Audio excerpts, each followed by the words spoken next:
to talk today, and I'm going to be talking to you about injection laryngoplasty. So the primary function of the larynx actually is airway protection and allowing for a safe swallow. Phonation, which has developed very beautifully in humans, is actually a secondary function of the larynx. And when you have a phonatory gap, it compromises both these functions. It compromises airway protection and it compromises the phonation. And I like to think of injection laryngoplasty as a stop-gap arrangement. So something to close the gap and something to do while you are waiting for the time period and wait for your formal surgical medialization. Now, when we talk about injection laryngoplasty, let's discuss who is the patient who will undergo this procedure, what material you would use, when would you like to do it, how would you like to do it, and let's look at all of these one by one. So what actually is injection laryngoplasty? It's basically any procedure where you inject material into the paraglottic space in order to medialize the vocal fold to close a glottic gap. It can be performed as office-based as well as in the operation theatre, and it can be done even when a surgical medialization in the form of a thyroplasty is contraindicated. It is usually suitable for small to medium-sized gap, which are limited more to the membranous vocal folds. And as you know, it can be done right away. So the patient walks into your OPD, maybe it is day 1 of the palsy, and you can do it the same day. Why would you want to do an injection laryngoplasty in the first place? Well, it has been proved by sufficient research, and this is a very good paper by Dr. Mark Lurie, which says that if you do a temporary vocal fold injection medialization, the rate of requiring a permanent surgical medialization goes down.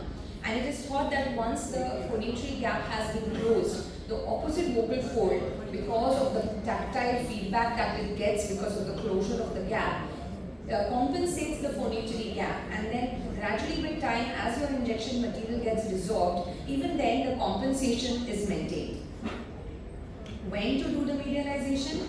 Again, as I mentioned, the earliest you can do it the day the patient walks into the clinic, and there is data for this as well. Zeitels has proved, and this is a very nice paper by Zeitels, which says that if there were patients who had undergone injection within 6 months of onset of symptoms, and there were patients who had undergone injections after 6 months. So almost all the patients who underwent late injections did require eventually medialization thyroplasties, but the patients who underwent early injections, about 62% of them never needed any permanent procedure after the first injection.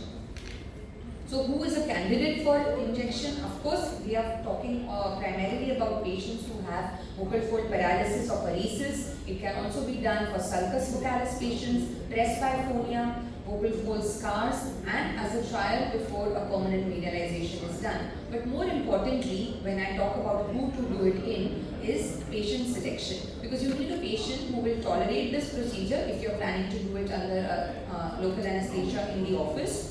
And you'll have to discontinue anticoagulants. It is more suitable, as I mentioned, for grafts which are less than 3 millimeters, limited to the membranous vocal folds, and patients who have good vocal fold tone are good candidates for injections. And so the earlier on in the duration of the palsy that you do the injection, the better results you will get. When we look at the larynx, if the vertical symmetry of the arytenoid, the height of the arytenoids is symmetrical, these patients will get better results post-injection. And if the degree of hyperfunction, that is ventricular hyperreduction, is not too much, then that patient gets a better result. Of course, this is a catch-22 situation. Many a times the hyperfunction is the result of the phonatory gap, so by correcting the phonatory gap, the hyperfunction will go down. But it is a good idea to have all of these patients on voice therapy to get the faulty vocalization techniques out of the way. I'm going to talk mainly about vocal fold paresis paralysis, but I also want to highlight the importance of injection in presbyphonia, and I will show you a few pictures. So again, when I was talking about candidacy, if you look at this video, this is a left vocal fold palsy, as you can see, but the vocal fold tone seems to be quite decent, and the arytenoid height is symmetrical. So this is a patient who will have a good result. Even if this palsy is long-standing, you will still get a good result with injection. But this patient, where the arytenoid is completely prolapsing, the paralyzed left vocal fold is so atrophic, this is not a good candidate for an injection. This patient would do much better with surgical medialization, probably coupled with an arytenoid adduction.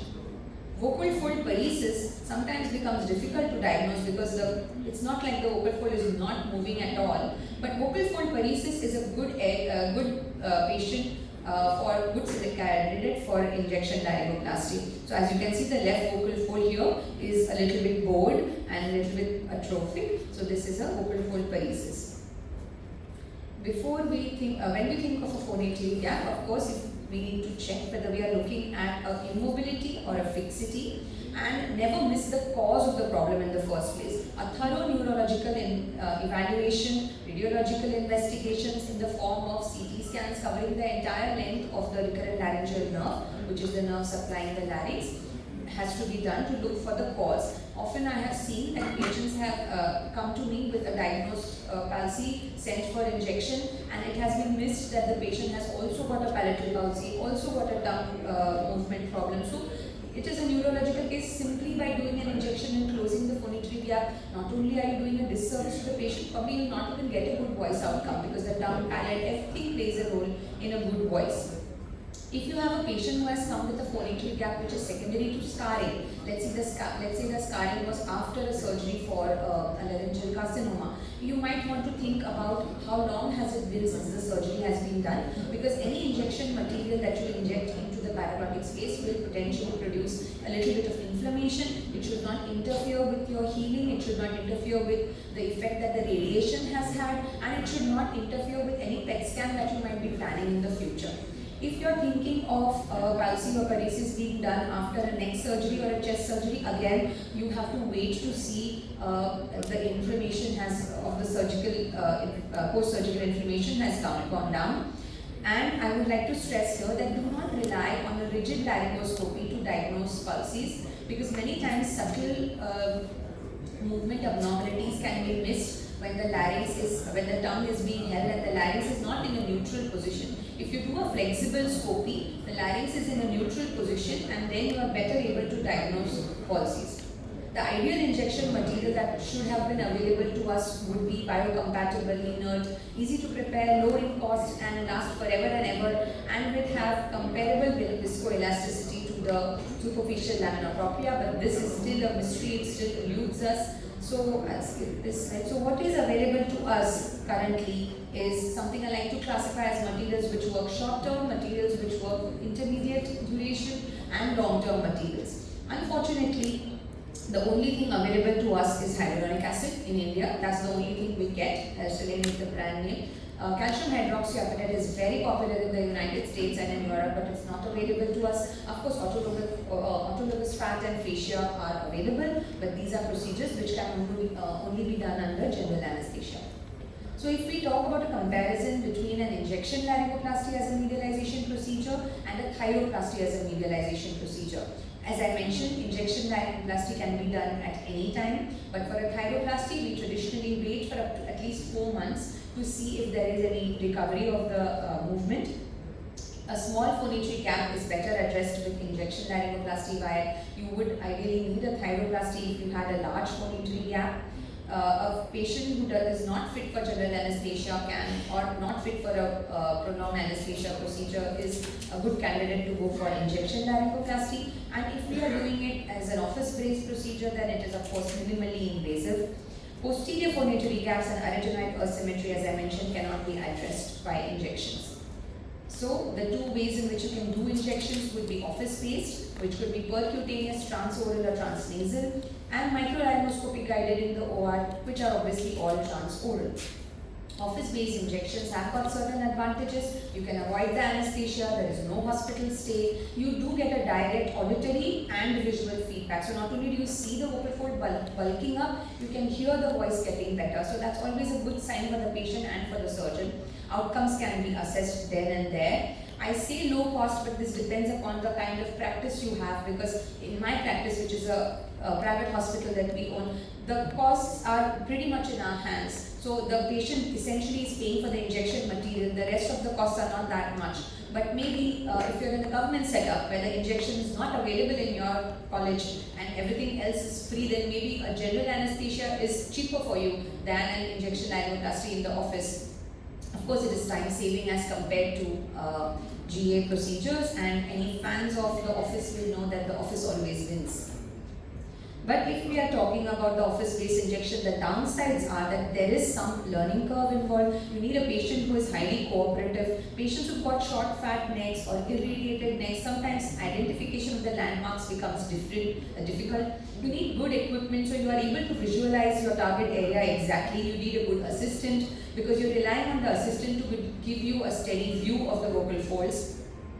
And you're hitting a moving target because as the patient breathes, swallows, even does a little bit of ah, ooh, the vocal folds will be moving. So it's not really very easy. But with practice, anything can be mastered. And to start the procedure, you would have your injection material ready. Like I said, hyaluronic acid in our case. You would like to use a flexible laryngoscope. A bronchoscope can also be used for this purpose. And so if there's a mistake here, it is 21 gauge to 23 gauge. That is usually the material for injection needles that I would use. You would do your standard things that you do for any laryngoscopy, like you spray the nose, spray in the throat, decongestant in the nose. Some people like to give intramuscular glycopyrrolate before the injection to reduce the salivary secretions so that the patient is not, the larynx is not cooled with saliva. But I do not give this because I find that it has got a very drying effect on the throat, and in fact the patient tends to swallow even more because they feel that the throat is very dry. So I do not give glycopyrrolate.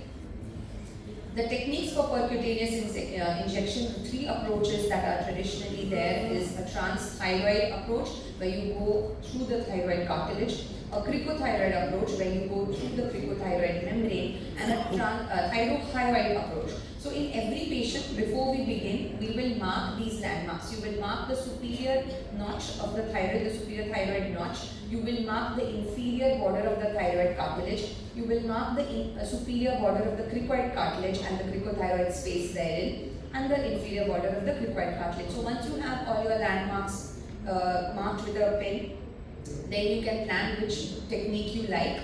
And of course, I always give local infiltration. Oh, I need to go faster. Okay, so this is a transthyroid approach. This is a left, like you could just see the needle popping in here. I think I should. Anyway, so the landmark on the skin is that once you've marked the inferior border of the thyroid cartilage, you go about 3 mm above that border, perpendicular to the thyroid lamina, about 5 mm off the midline.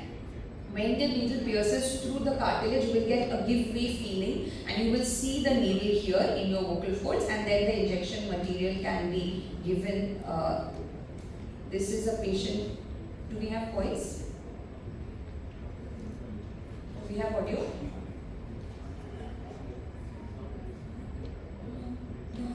Okay. Sorry, let me play that again. This is her voice-free injection. And this is her voice post injection 1 year later.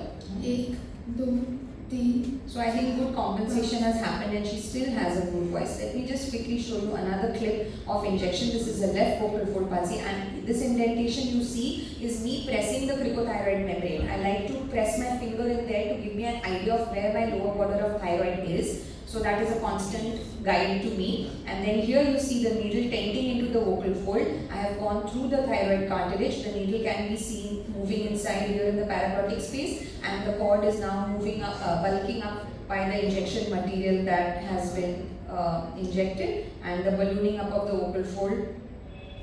We should go a little faster. I'll skip this. Another approach is the cricothyroid approach. In this, you go through the cricothyroid membrane. Your needle has to be directed about 30 degrees upwards and outwards to the side that you want to inject. So the needle will go a little bit up and a little bit lateral to the side you plan to inject. Insert it hugging the inferior border of the thyroid cartilage, and then once you see again here, you will see the needle coming in somewhere here. Yeah, there you can see along the inferior border of the vocal fold in the infraglottic surface. The needle is entering the paraglottic space, and now the needle moving in the substance of the vocal fold and you giving your injection material. This is a patient's voice pre-injection. Extremely breathy voice, and this is immediately after the injection. So this benefit of giving the patient a good voice right away is achieved by injection laryngoplasty. Another way of doing cricothyroid injections are you insert the needle straight in through the cricothyroid membrane. You see the needle in the larynx and then you turn it to the side that you want to inject. I do not do it this way. I like to go submucosal because sometimes even that little bit of blood in your field makes further visualization little difficult and patient becomes very uncomfortable swallowing the blood. Another approach is the thyroid approach. The needle needs to be bent twice in this case, once at the hub and once near the tip. And you palpate the superior notch of the thyroid cartilage and the needle enters in, pierces the epiglottis of the petiole of the epiglottis. Again you see the needle coming into the larynx and then you turn it right, left, whichever side you want to inject. So this cricothyroid approach, the thyroid approach is where you are injecting above the vocal fold. Rest of them are either submucosal or from the undersurface of the vocal fold. This is one method which is completely under vision, but you have to remember to hold your scope a little bit up, because if the needle comes and it can damage your scope, or if the needle comes in above the level of your scope, you will keep searching and be lost there. Per hour injections require utmost patient cooperation, and I don't find Indian patients ever being cooperative for this, so maybe nobody in India does this too much. Transnasal injections through the side channel of a bronchoscope or a laryngoscope can also be done, where you will again, the side working channel is used for injection. So this is quite easy to do. You are not relying on an assistant for a good view, but you are relying on the assistant to actually pass the injection. But the dead space of the working channel is where you lose injection material. So you would need to have maybe 2 syringes available with you. Microscopy guided under general anesthesia. The upside is it is much easier to do because you have a anesthetized paralyzed patients. Fat injections can be easily done in this method, and you can go more precise in the point of injection where you want to give your fat injections.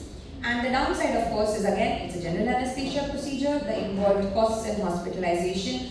Over-injection is ideal, but under-injection is also a possibility in this method, because you might think you've injected enough. You do not have a clue of how much material is going to be needed in this particular patient to close the vocal fold. So always over-inject. Fat can be harvested from the abdomen, and you can centrifuge it or process it and then inject it at I think I'll just show the video here. Yeah, you would like to inject it lateral to the arcuate line. This is the superior arcuate line, so your needle should enter here. Needle should not go straight down. Slant it a little bit in so that your point of injection does not coincide with the point where you've pierced the vocal fold. That will minimize the chance of the injection material popping out. Because after anesthesia, patient is reversed from anesthesia, many times they would cough a lot, so the injection material little bit can pop out through your site of having pierced the vocal folds. So this is one thing you need to remember. Secondly, sometimes you tend to insert your needle too much in. So if you've inserted and you're injecting but you're not seeing any medialization or bulge happening, don't just blindly keep on pushing more injection material. Withdraw your needle a little bit and see if you've really gone too deep. Try to see if the undersurface of the vocal folds are getting medialized more than the bulk of the vocal fold. So these are a couple of tips that you have to keep in mind. Here is one patient of presbyphonia. This is his voice and his laryngoscopy. So he's almost aphonic, he can barely get any voice out, and there is a phonatory gap because of presbyphonia, and the video of fat injection was of this patient, and now this is his voice.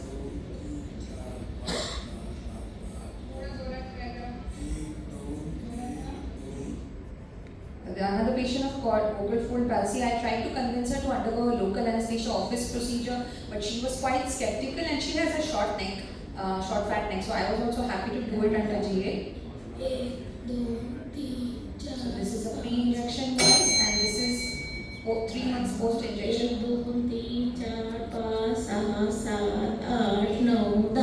Alright, so in the last few slides, there are no real complications as such. It's a very safe and straightforward procedure. Occasionally you might have a hematoma, occasionally you might have a little bit of bleeding, which makes your procedure a little difficult, but it's not really a complication as such. The materials that are available in India, that is Restylane, they do not cause granuloma formation.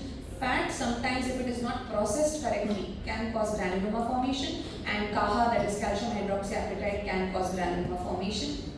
The injection material can be aspirated if you go through and through without realizing it pierce the vocal fold, and yet you keep on injecting, but that's of course very rare. You can have a patient in local anesthesia have a vasovagal attack and have a reaction to the injection material. All of these are very, very rare complications, and that's why I said really there are no complications. And thank you so much for your patient listening. Once again, I'd like to remind you of 2 upcoming conferences. The